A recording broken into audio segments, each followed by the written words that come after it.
I've got good news. What's up? You did it. The wait's over. You signed him. Today. Oh, thank you, sweet baby Bobby Orr. What's the damage? What do you mean? Like, how much are we paying him? Oh, right. Well, not really anything yet. It's a PTO, so. PTO? That doesn't make it... Who did the Boston Bruins sign today? Your boy, Tyler Johnson? Yeah. Hey, did you have to practice being a douche, or does it just come naturally for you? Shockingly, totally natural. Shockingly.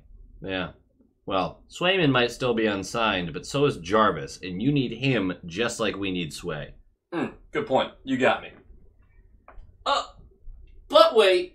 I think Seth Jarvis signed today, $7.9 million, 8-year extension. Whew! Feels good. Hence the shit-eating Hence grin. the shit-eating grin. Yeah, you get it. See you later, Buttercup.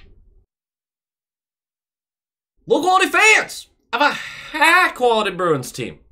Welcome back. They did it. The Boston Bruins did it. They signed the guy. Not that guy, a different guy. Tyler Johnson signs a PTO with the Boston Bruins. If you don't know who Tyler Johnson is, he's been in the league for 11, 12 years, something like that. He's won 2 cups with Tampa Bay. Last 3 years, he's been on Chicago, and he's looked terrible. But so has all of Chicago. So, really, what are we doing here? Just poking holes at the guy to poke holes at him. The problem is, he hasn't had what you would consider a strong season in about 4 years-ish. Maybe 2019, 2020. And even that season, like, it's not like he played the biggest roles throughout that year. I'm sure he has some playoff moments that others remember that I don't, but there's really not a lot to get excited about with this guy. I mean, look at the time of this video. There's no way this goes over 3 minutes, right? I talk a lot, maybe. He had 17 goals last year. That's what a lot of people are going to point to.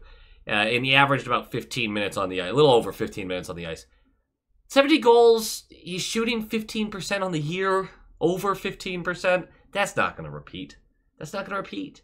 He was really bad defensively by his numbers, but again, he was on such a bad defensive team, it's hard to take that too seriously. But historically, he hasn't been like the greatest defender ever. I mean, his prime, he was a really solid defender, don't get me wrong, just because, I mean, he got some Selke votes, things like that. But second half of his career, not at all.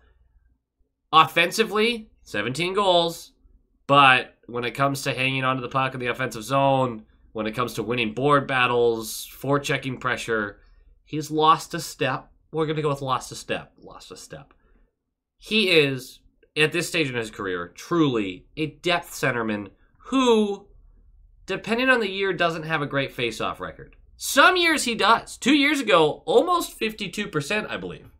Last year, I think it was under 45%. That's really bad. So, not great there. Why are the Bruins doing this? Well, he's a PTO, so we can all calm down. We don't even know if he's going to make the team. But he's a PTO. They're seeing what he has left in the tank. Will you look better with better players around you? Sure. The Bruins don't have a ton of center depth. This, to me, screams one thing.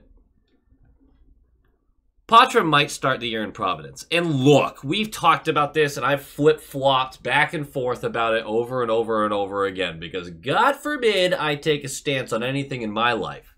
So I keep going back and forth. Is Patra going to start in Provi? Is he going to start on the Bruins? He's probably better than the other options that the Bruins have at center, but is he ready for that level? Is he still rehabbing? Is he still recovering? Mentally, where's his game at? Do you still want to see him bulk up more, so you're going to continue to protect him?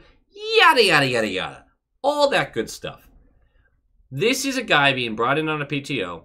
It raises the level of internal competition for a couple of guys.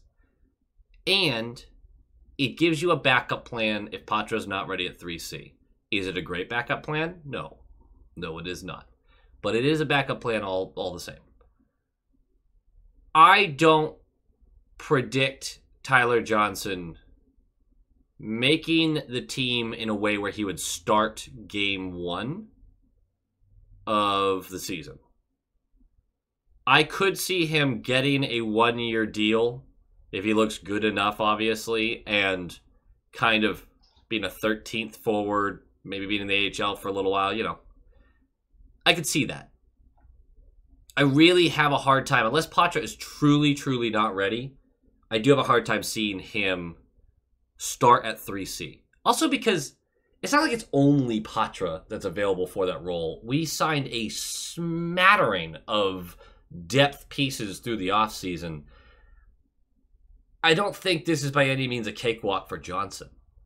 Honestly, it's kind of a tough situation because even with the Bruins' lack of center depth, you still have a lot of guys hungry for a role. And 17 goals is 17 goals. And 17 goals in 67 games for what it's worth. But the numbers all together and his play all together just doesn't inspire a lot of confidence. So no, I don't think that this is a big deal by any means. Not to downplay what I'm talking about. But I see why it's worthwhile, I guess. It's a PTO. Who cares? It's not a big deal at all. It's not something that's concerning. It's not going to be a Heinen level success of a PTO, though. That's for sure not going to be this level. It would be nice to see him look good through camp, get a contract, be a reliable guy you can call up in case of injury, or even if he does start at 3C and Patra starts down the AHL, lights that fire into Patra and making sure he's working his ass off to get back, fine. I do trust Monty with this situation. This is one kind of veteran that I don't see the coaching staff being like, hey, vet gets first crack at it. No, I don't think they're going to do that. I don't think his name carries near enough weight for that kind of situation. So kind of a really, really chill PTO. He was a minus 35 last year, by the way. Plus minus is a terrible stat, and he was on Chicago. So really there's no reason to bring that up, but it is a funny number because minus 35 is pretty dang brutal. You are going to see a lot of people talk about how he won multiple cups. Tampa, 2 cups, hey. Has 100 and something playoff games in his history, his experience. That doesn't carry a lot for me. In fact, nothing he's done over the past 4 or 5 years outside of being on those cup-winning teams really does anything for me. And he's so far removed from those cups that, again, just doesn't do anything for me.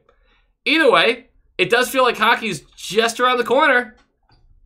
Excited about that. Sign Jeremy Swayman. Go Bees! And of course, we have to say a big old thank you to the high-quality inspectors who happen to all be 10 out of 10s. Not sure if you guys knew that. We've got our top-line tier inspectors, GD Viperworks, Tiffany Hagel, Chris and Erica, Len Cruz, Moonlighter TV, The Bugman, Brock Nope, Han Slomo, Coach D, The Atomic Lizard, Bradley Johnson, Aaron Adams, Just Aaron, Darren Woodbury, Brett Arney, Pincent, and Nick Zatrullo.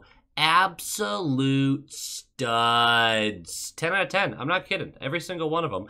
And, of course, there's the highest of high-quality inspectors. The all-star tier. 12 out of 10s. Can you believe it? So hot. We've got the Mad Marcus, Adrian Winter, Tyler McCourt, Tupton D. Tashi, John Kirk, Jacob Pratt, Heil E. Coyote, Michael DePaulo, Wolf Warrior, Vinny, Adam Ella, Bruin Smash, Joel, Abraxion, D.A. Kingery, The Only Newts, A Tasty Snack, Doots42, and Jeremy. You guys are stallions. You're all legends, and I cannot tell you how much I appreciate you and your help with keeping this channel going. Thank you, and go Bees.